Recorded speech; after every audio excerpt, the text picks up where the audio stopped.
So let's talk about crafting. Like, how does the crafting work in your game, and how many recipes are you guys eventually going to have?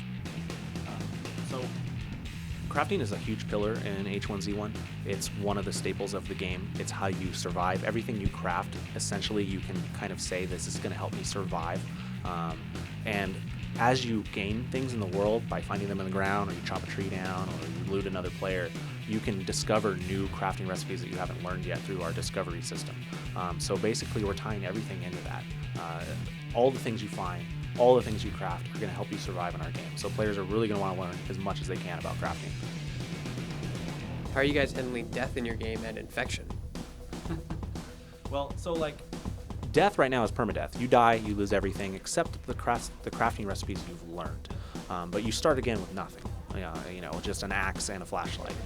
So when you die, it is permanent. All the stuff you have is probably getting looted. How did you die? You died to another player. He probably stole all your stuff. But what was the second part? The infection. The infection's still in an early stage. We just got that in about last week. Yeah, we were just talking about, what would it be like if you could contract the H1Z1 virus yourself and kind of play with it. So we just, put that into our system and said, well, here we go, we got a display for it, and now we'll have things in the world that can actually do that. So we're going to basically grow that out as we start playing the game some more and trying to figure out what's fun. Because, we can put things in like, oh, the virus is a really cool idea. It's like, no, it didn't play very well. So we're trying to feel it out, what's going to play well. And like, a lot of players are worried that early access is going to be too finished. The game's going to be done. There no way is the game going to be done. There's all these things like we're talking about with airdrops or infection. How are we going to handle this? We need the players' input. We need their help to help us develop the game. That's what early access is all about. And there will be plenty of development left to do after early access comes out.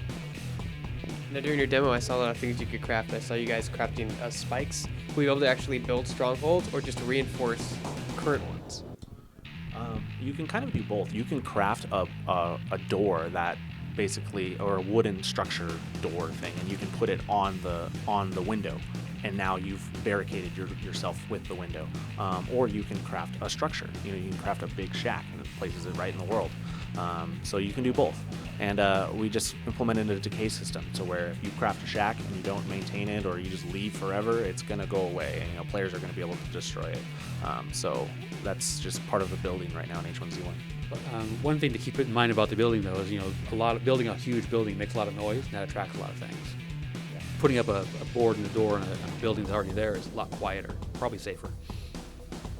And where can people go to find more information of H1Z1 and to get into the alpha if they can? Well, h1z1.com is the best place to start. If you want to get involved in the conversation, you can go to our Reddit page, which is reddit.com/r/h1z1. You can follow us on Twitter. I'm at rclegger, and you are at TomSlick42. And ask us questions throughout the day. I'm monitoring it all the time. He's monitoring it all the time. We'll answer questions. So there you go.